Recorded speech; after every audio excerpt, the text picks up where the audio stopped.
in the closing days of the war in heaven, as the undying Necron legions sundered the old ones, they discovered a frightening myth that wrought fear into the hearts of the makers of life. Myths told by Old One explorers who ventured beyond the galaxy's edge.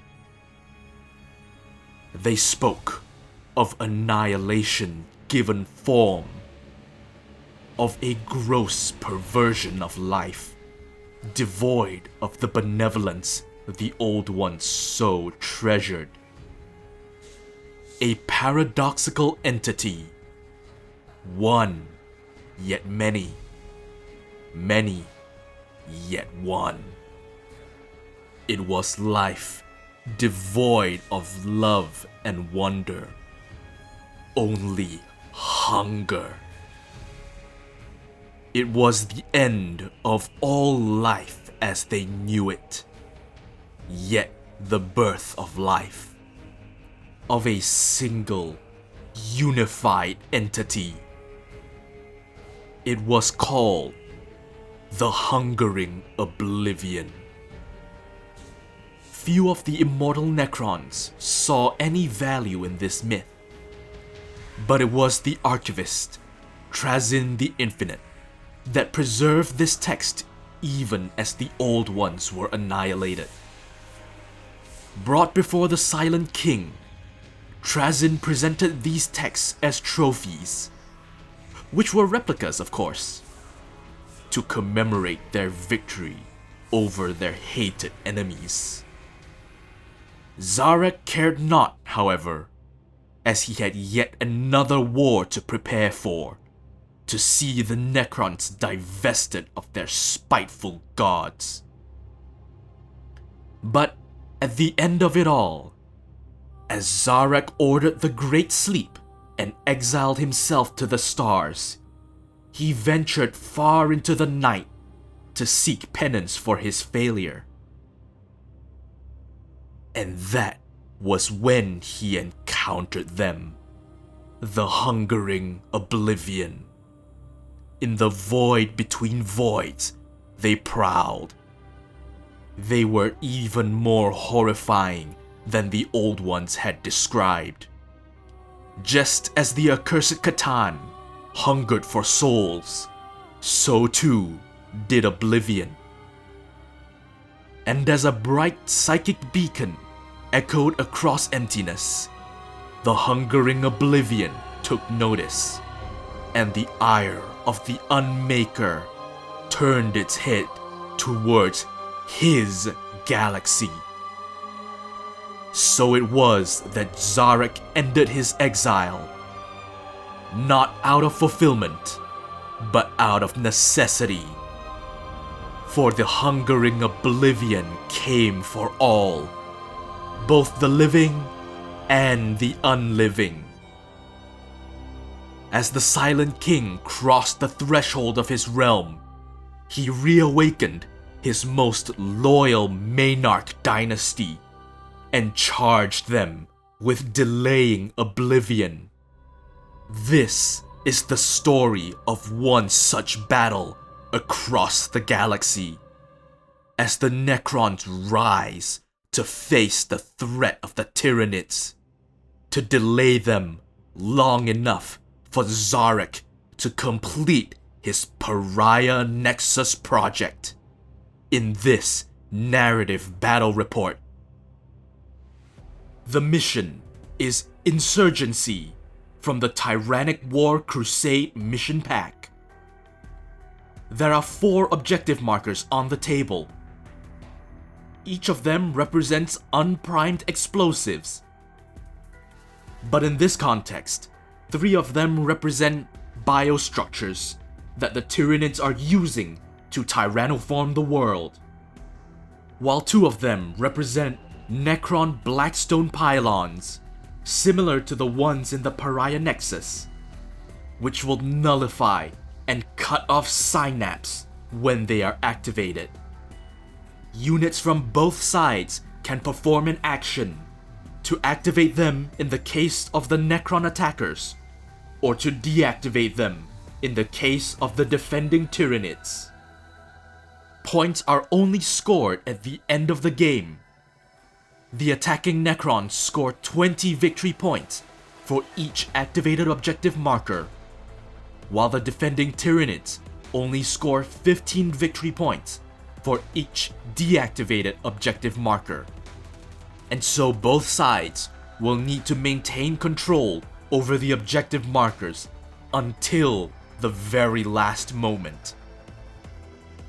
The Necrons of the Maynarch dynasty has brought forth the might of their dynasty with a powerful Star Shadow arsenal.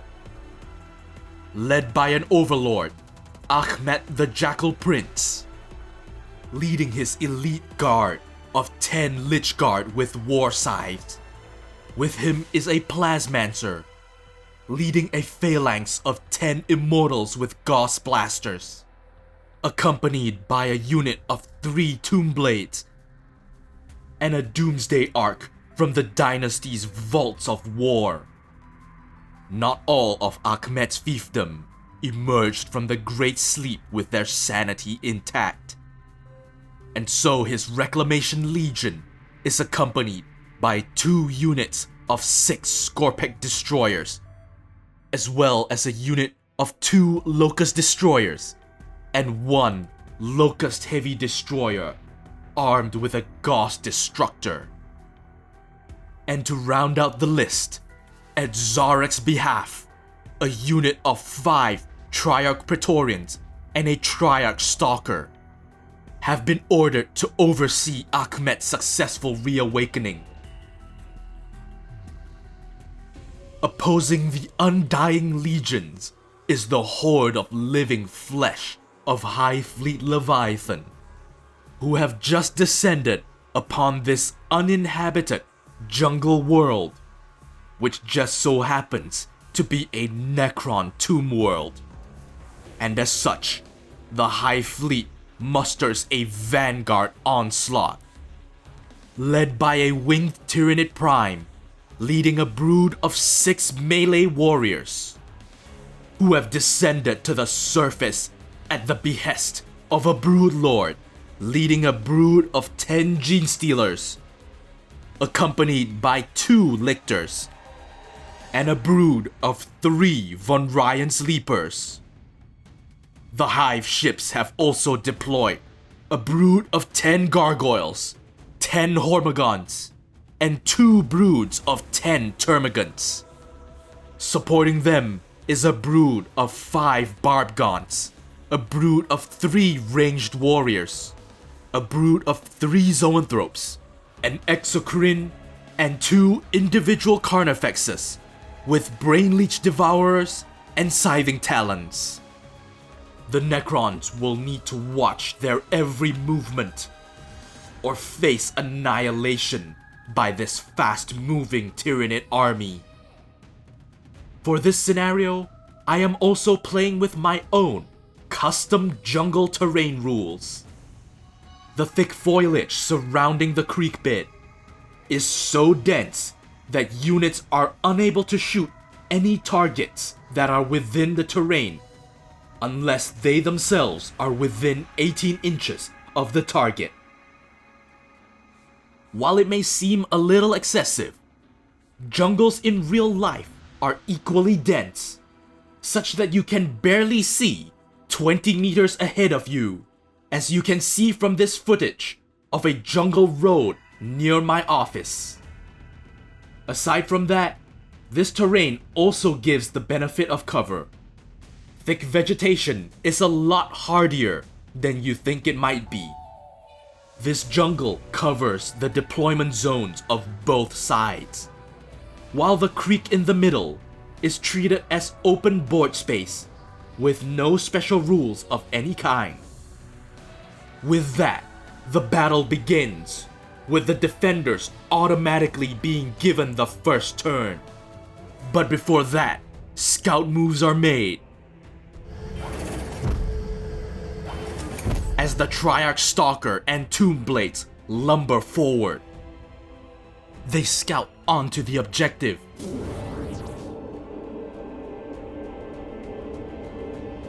The Maynard's aggressive engram programming, ignoring the fact that there is no strategic value in doing so. And with that, we head into Tyranids turn 1, in the shortest turn ever.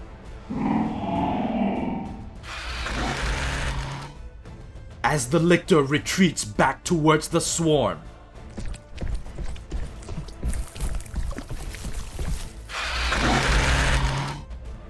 as they await the belligerent Necrons to make the first move.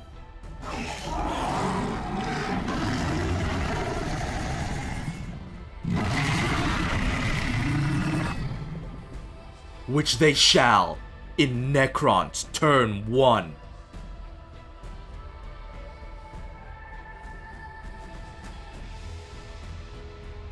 The immortal phalanx shambles forward.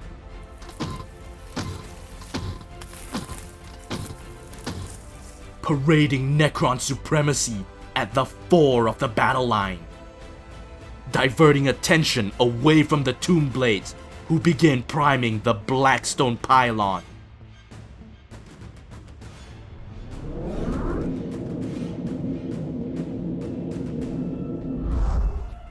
The mighty Doomsday Arc takes to the front of the Necron lines. The Triarch Praetorians teleport forwards. Zarek has delegated them the task of overseeing the Maynard counter-assault. Although Zarek has no love for the other races occupying his realm, he would not allow this Hungering Oblivion to steal the glory of conquest from him and his empire. The glory-hungry Akhmet and his Lich Guard march forwards. The Jackal Prince, as he is called, had not yet even had 50 years in dominion over his vassal dynasty before he entered the Great Sleep.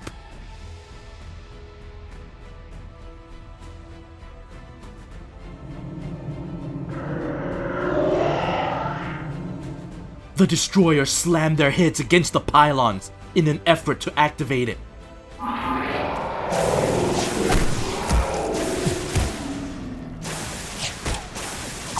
They fire wildly into the Tyranids, frustrated at not being able to bring ruin because of the thick jungle in their way.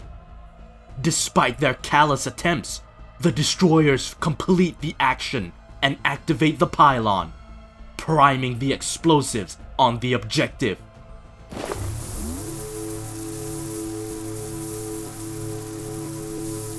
And with that, we head into Tyranids turn 2.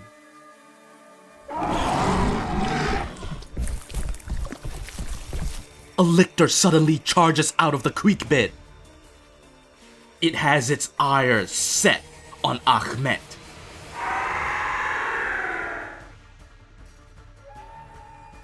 The Doomsday Arc realizes it cannot overwatch this deadly maneuver, as thick vegetation blocks its line of sight.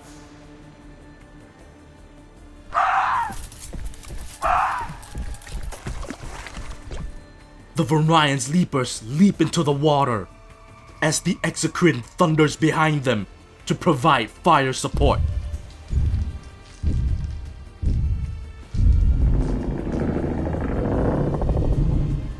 Tyranids do not usually attack Necron worlds, but this one, covered in teeming jungles, is rife with biomass, which is a net positive for the Hive Fleet, giving them the confidence to challenge the Necrons in open battle.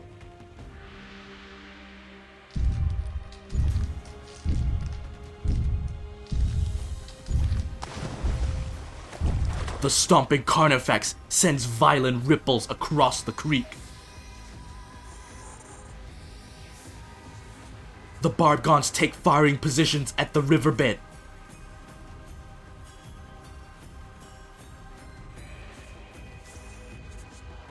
They smell the scent of destroyers on the opposite end, who are within 18 inches range, and have thus become eligible to be shot.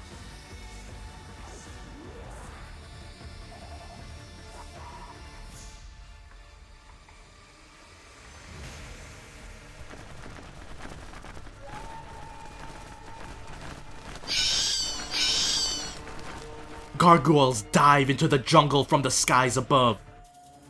The termagants hiss at the enemy, but the Tyranid Prime exercises psychic dominion over them.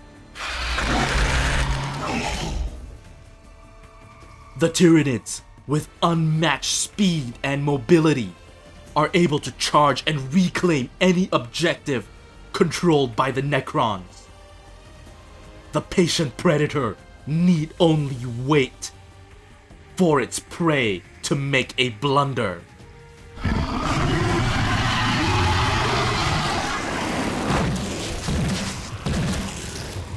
The exocrine hurls bioplasma at the Scorpex, taking out 3.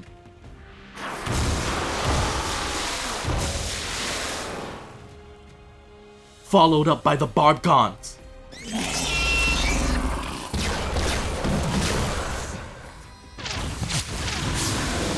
Which does no damage to the remaining Scorpex. Even the Carnifex opens fire with its Brainleech Devourers, which simply splatters harmlessly off the destroyer's living metal. The Lictor leaps into the midst of the Lich Guard, hoping to assassinate Ahmed in the early turns. The crazed Scorpex hunger for battle and perform heroic intervention.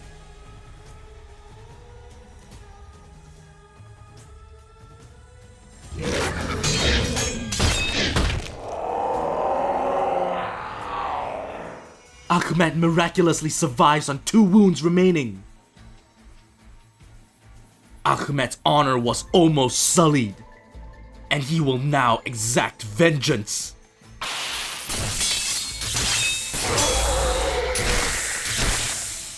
They continue stabbing its lifeless body. The destroyers howl, denied the satisfaction of the kill. The Scorpex use endless servitude, reanimating a Scorpec closer to the Tyranids thanks to the heroic intervention, giving them an advantageous opportunity for a decisive turn 2 strike.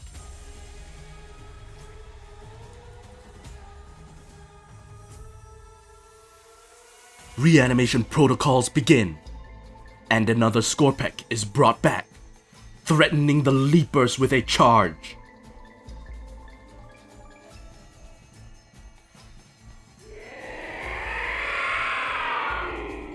The sight of these fleshlings offends the Scorpex, but the hive mind is not blind to this danger.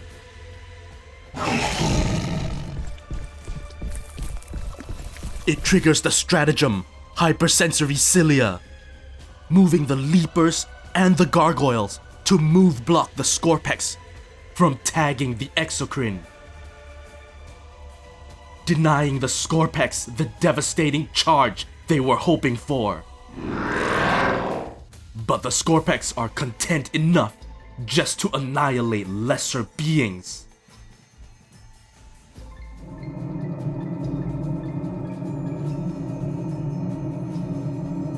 The Locust Destroyers move forward to lend their fire and clear the screen.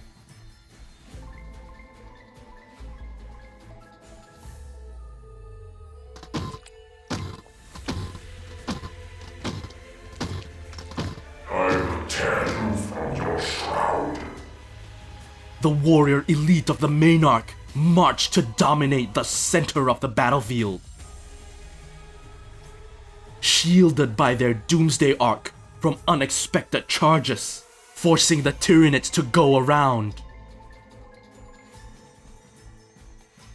If not even the ancient Catan could stand against them, then neither will the Hungering Oblivion of the Tyranids. The Triarch Praetorians blink forward, planting a miniaturized black hole onto the biostructure, priming the explosives.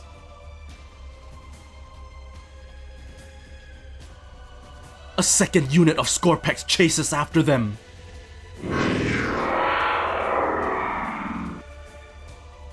If the Lictor decides to charge the Praetorians, then the Scorpex are in a position to heroically intervene. The Tombblades surge forward.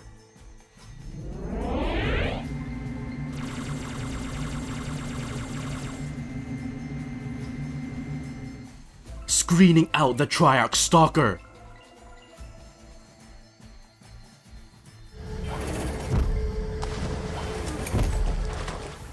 Who presents a serious Overwatch threat, which has the potential to significantly attrit the Gene Stealers should they poke their heads out from the jungle.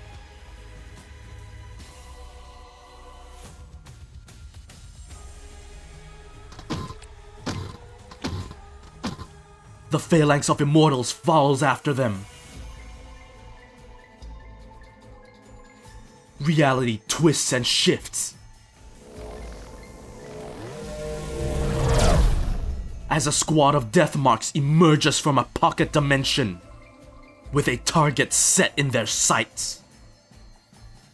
The Tombblades opportunistically fire at the Termagants, thinning the swarm bit by bit. The Tyranid Prime roars out orders, oblivious to the hyperspace hunters watching its every move. With their target locked,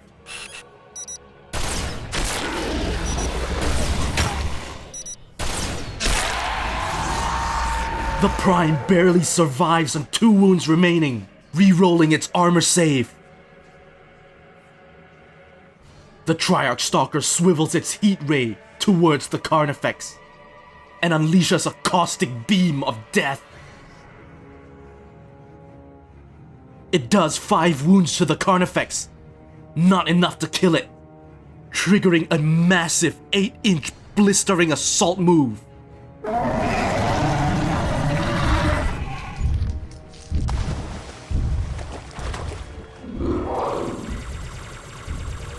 The Tombblades have no time to react to that sudden move.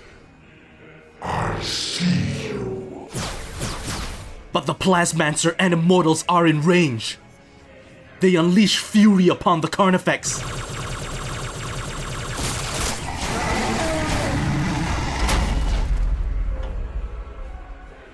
The Doomsday Ark coincidentally chooses the same target as the Locust Heavy Destroyer.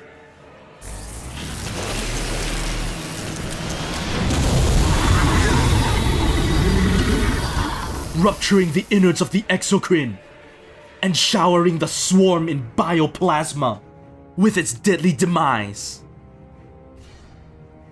The densely packed swarm takes 1 mortal wound per unit.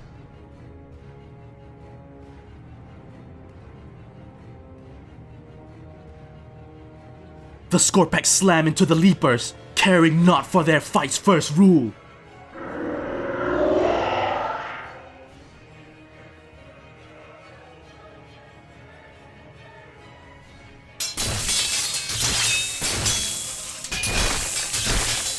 The Leapers bring down a Scorpec in the opening swings.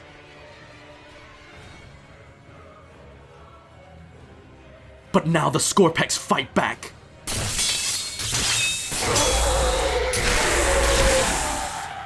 And completely annihilate the Leapers. And riding the momentum of slaughter, they consolidate into the Gargoyles.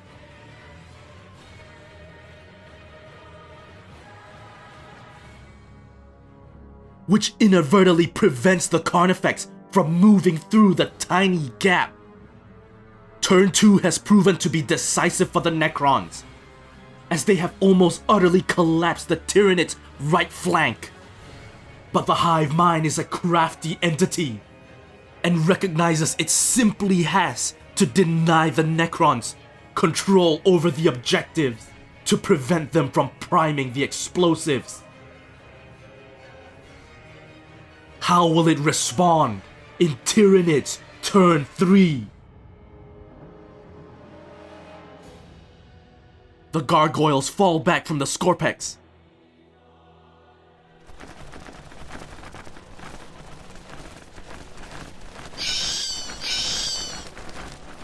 Landing 3 inches away from the Blackstone pylon. With a high objective control points value, the gargoyles could potentially contest and steal the pylon away from the Necrons. This will force the destroyers to eliminate them, diverting precious firepower away from combats that truly matter. The ranged warriors leap into the creek, hissing at the Triarch Praetorians, ready to tear them apart with ranged fire.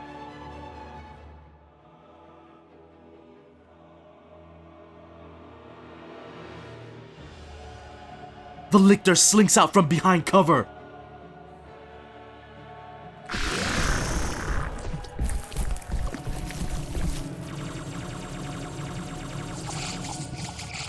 Looking to tear the tomb blades and death marks apart.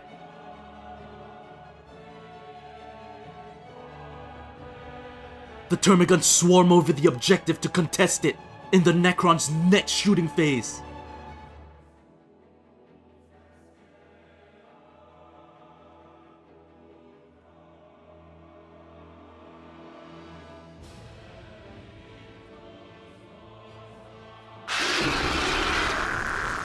The Prime and its warriors advance towards the Scorpex and the Doomsday Ark, looking for a decisive melee combat that will wipe out the Necrons on this flank, which will also provide extra movement and objective control to contest the objectives and prevent the Necrons from performing their actions on the objective until they wipe out the swarm and re-establish their level of control.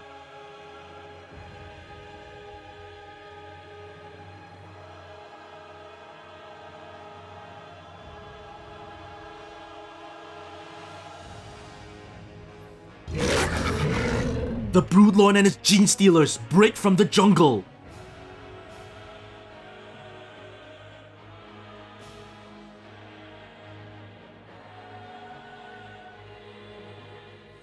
But just as expected, the Triarch Stalker fires Overwatch at the Gene Stealers, which miraculously make all their saves.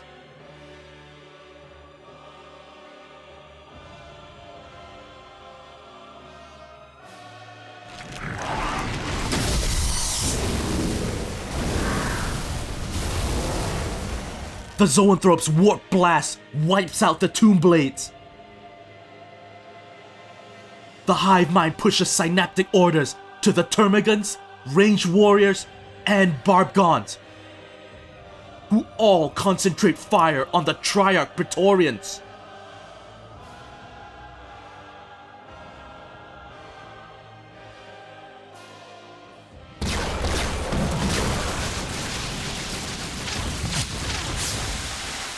Just barely wiping them out, and critically clearing the way for the melee warriors to charge the Scorpex and the Doomsday Ark. The Carnifex fires its Brainlich Devourers at the Destroyers, bringing one down to 1 wound remaining.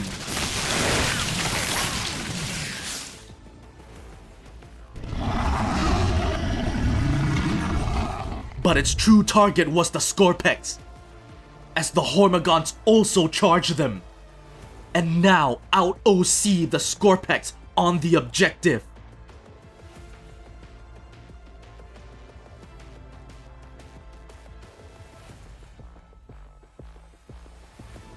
The melee warriors make contact with the Scorpex and the Doomsday Ark to prevent it from firing in the next turn without falling back.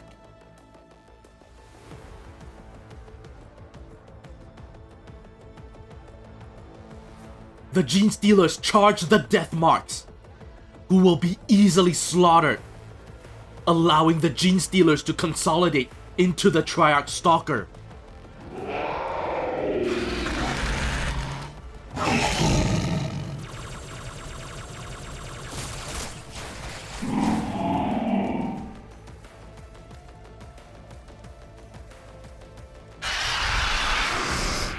The melee warriors strike first, with only 5 in the unit being able to attack the Scorpex, while the other 2 must attack the Doomsday Ark.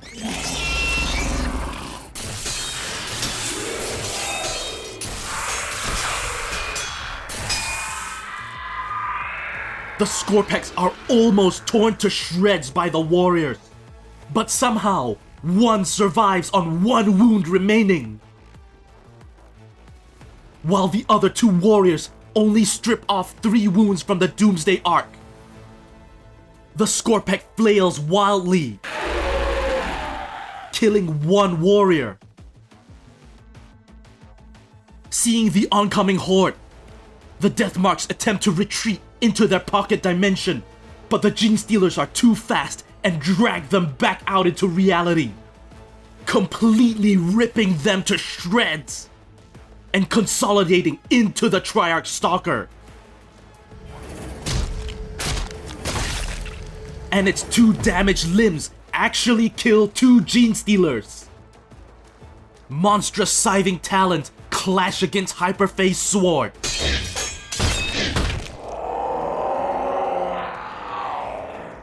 As not even the reality-rending weapons can stop the armored might of the Carnifex.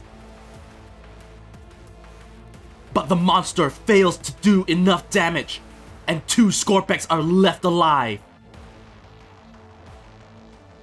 The Hormagons then pounce on them,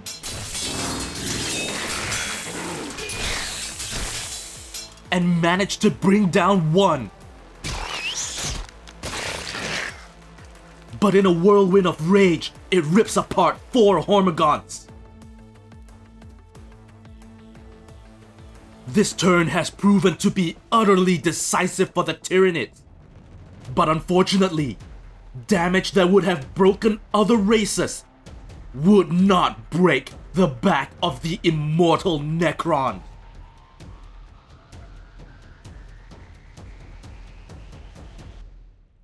But despite this, they still control almost all of the objectives on the board, which will force the Necrons to wrestle control back. But the Hive Mind has severely underestimated its immortal opponent, as the dead rise once more to bring annihilation in Necrons turn 3. There is no escape from me. Ahmed is disgusted by the sudden turn of events, but his legion begins to reanimate.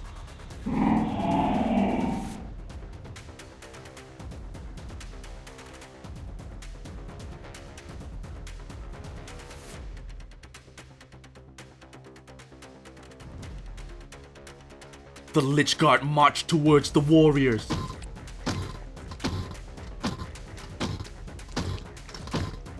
But their movement is only enough to get 2 models across the vegetation.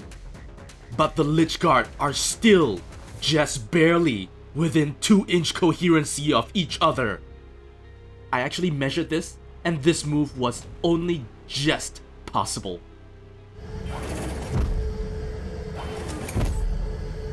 The Triarch Stalker shimmies towards the pylon and performs an action to activate it.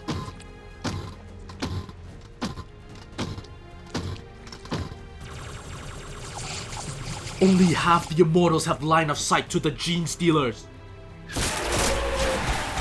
But still, their withering firepower is enough to bring down 4.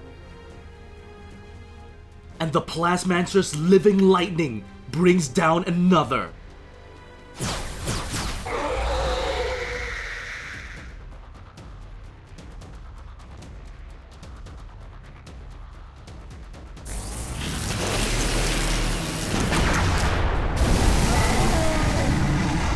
The Locust Heavy Destroyer brutalizes the Carnifex, bringing it down to 2 wounds, and the regular Locust Destroyers finish it off.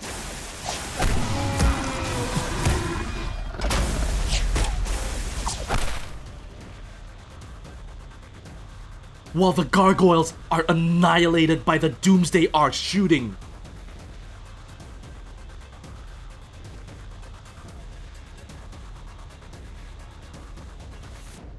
The Lich Guard roll a massive charge into the warriors, and Ahmed's elite guard use this opportunity to set up a pile-in that would pull in the ranged warriors to combat. For the Maynarch hunger for glorious battle.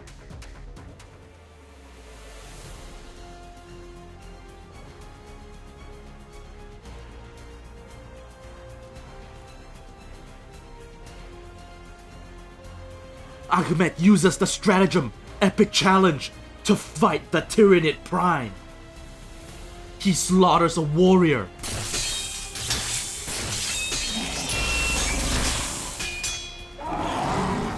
The Prime takes notice and makes a beeline straight for the Overlord.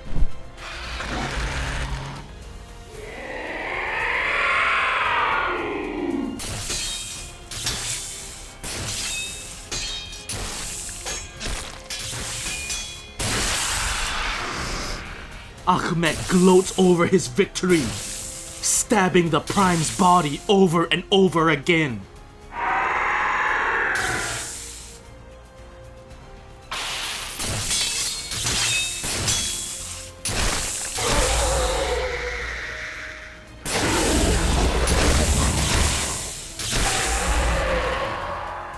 As the remaining Lich Guard slaughter both the melee warriors and all but one of the ranged warriors.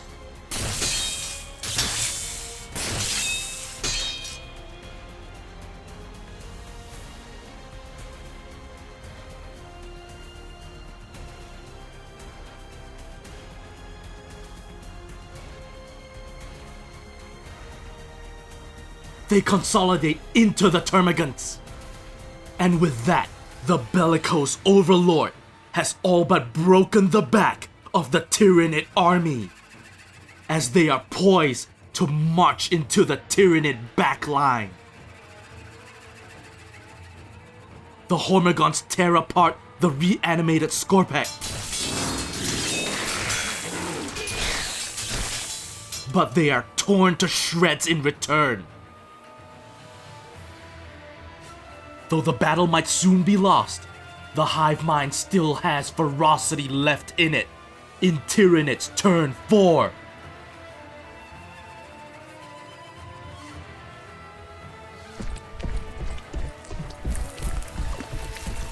The Lictor makes a massive 12-inch advance move. It looks to finish the job its kin started in destroying Ahmed. The Termagants form a wall of flesh to block off avenues of charges for the Skorpeks.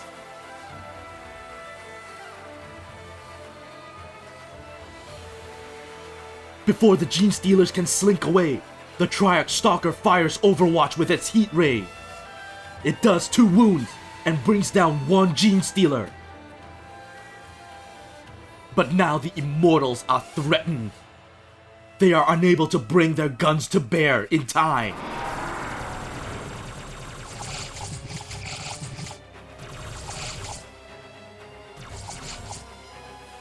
The Lich Guard are denied honorable combat, as the voracious beasts fall back.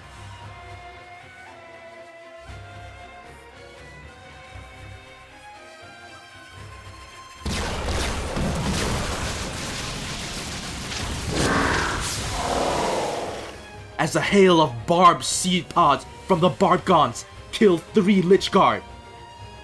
Psychic energy coalesces around the zoanthropes.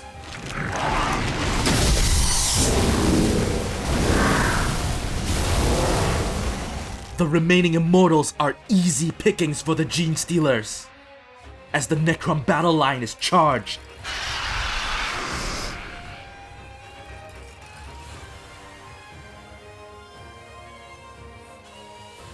The lictor wags its tentacled maw at Achmet. As Achmet stares into the golden abyss of its eyes, he notices the abyss stare back.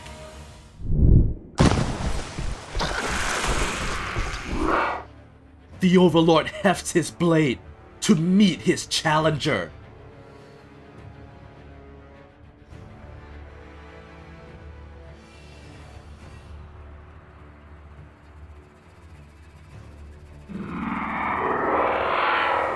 The two combatants square off face to face.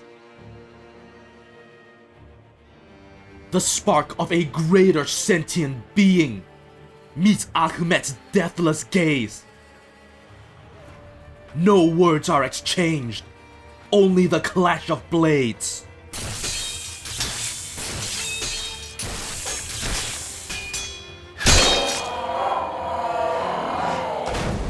The lictor severs Achmet's legs and leaps upon his broken frame.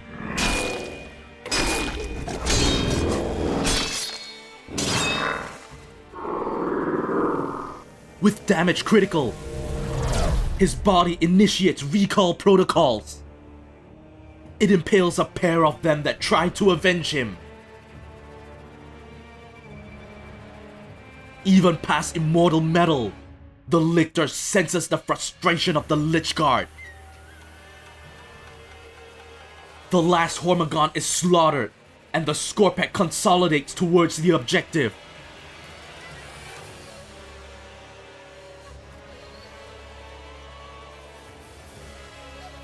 The Plasmancer and Immortal brace for the unrelenting melee, but they are torn asunder.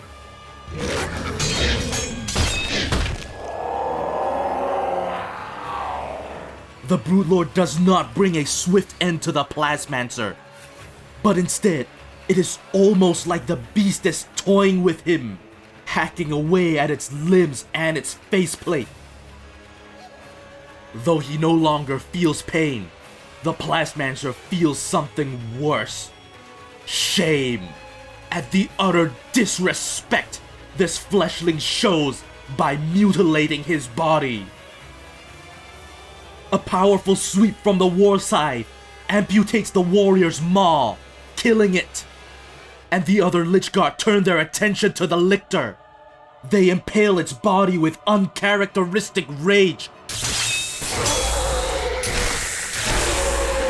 lifting it up into the air like a trophy for all to see the fate of those who challenge the Maynarch. The Lich Guard return the disrespect by mutilating the body of the lictor before piling into the termagants. At the start of Necron's turn 4, there are almost no Tyranids left on the battlefield. As the dead rise once more, they march towards the biostructures to destroy them with an action.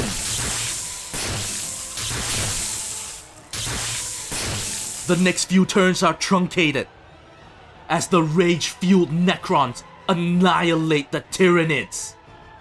Though the ferocity of the Hungering Oblivion initially caught them off guard, the Necrons have outlasted their opponent and are free to use the remaining turns to perform the actions to activate the last few objectives.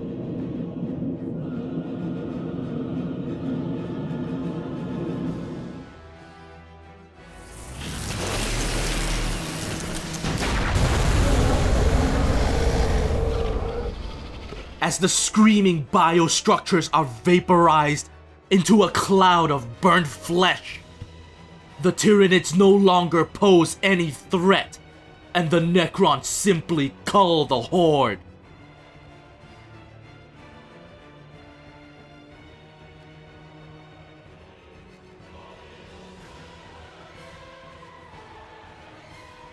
with the Necrons successfully activating both Blackstone pylons and destroying 2 biostructures.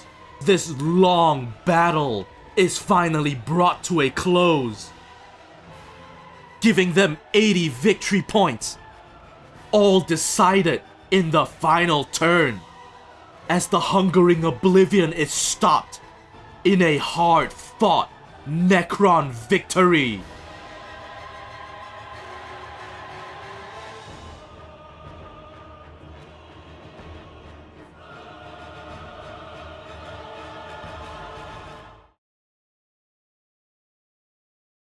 Thank you for watching this narrative battle report, and thank you to my friend Jorim for lending me his Necron army. I didn't have all the units I wanted to use, so I borrowed some from his collection. Whatever is painted bronze or silver is mine, whatever is painted red is his. So basically the Triarch Stalker, the Praetorians, the Death Marks, one of the units of Scorpic Destroyers, and the Doomsday Arc. You would have seen the rest of his army in my Orphean War video, but that's not his entire collection. You might see that in the coming days, as we make more battle reports with these Necrons. This was a fun battle to play. These are 2 very competitive detachments for their respective factions. If I were to stop playing Black Templars as my tournament match play army, I would play Tyranid Vanguard Onslaught. They are a lot more technical than Space Marines are. The units are fragile but move way faster. And there are a lot of shenanigans like Lone Ops stratagems, and Lone Ops themselves, especially with my 2 Lictors, that often force my opponents to have to watch out for their every move. It really feels like the hive mind trying to get a sense of how you would react to its battle tactics. And it's for that reason that I absolutely love this detachment. Now, despite what people may say about Star Shadow Arsenal being overly strong, if you take them with the unit selection that I did in this battle report, they are not as oppressive. So you don't have to worry about these detachments being too strong for narrative play. I mean, yes, some units and datasheets are highly optimized and are considered meta for this detachment, but you can always work around them by including more fun units, like Triarchs, Tombblades, and use Death Marks in a way that reflects them in the lore. You should always have a chat with your opponent on what kind of games they enjoy so that you can tailor your list accordingly. I know the tendency for Crusade is sometimes to bring meta units into these more narrative casual games, so that you don't run into the unfortunate circumstance of playing against a player who may just naturally bring more optimized units. In a way, it's to prevent you from losing too often. Because some players naturally see the game differently from others. They may just naturally get it on what moves to make, what units to take, and they suddenly just demolish your narrative army. But in such cases, you should really have a chat with your opponent on what kind of game, or rather, what kind of expectations you have out of your game. Like in my case, for Vanguard Onslaught, the meta is really 2 Tyranid Primes with 6 melee warriors, or also the Broodlord with 10 Gene Stealers, just because of how much damage they do. I could have definitely made some better plays with them in this game, but it wouldn't feel narratively fun. So I just did what I thought was cool, and that ended up losing the game for me for the Tyranids. But it was still a very fun game, and that is ultimately what matters. And I would really wish for you guys to experience the same thing on the tabletop. So have a chat with your opponent before your game, so that everyone can have a fun time playing the game that they love. And I think that'll be the secret to make 10th edition more fun. Anyway, there was not much voice acting in this game, since I wanted to take time to focus more on writing for future games.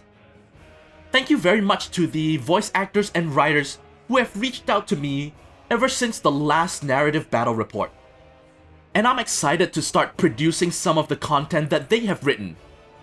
Those are still in the pipeline to be produced, in addition to the Curse of the Ungal series, which I also now have a team of those community writers and voice actors looking to make this the best possible script that we can. I want to delve more into the psyche of the Night Lords who are attacking this world. I love the way that they are characterized from the Horus Heresy and the Talos trilogy. I think that's where my love for the Night Lords started, and I want this script to do them justice. But I also want to make sure that I'm not just regurgitating the Talos story. I want them to have a unique take on the themes of the Night Lords. And that's the amount of care and precision the writing team is taking on the script for this series. Until then, there will be more Crusade reviews and more narrative battle reports for both 40k and Kill Team. So until then, as always, thank you for watching, and I will see you on the battlefield.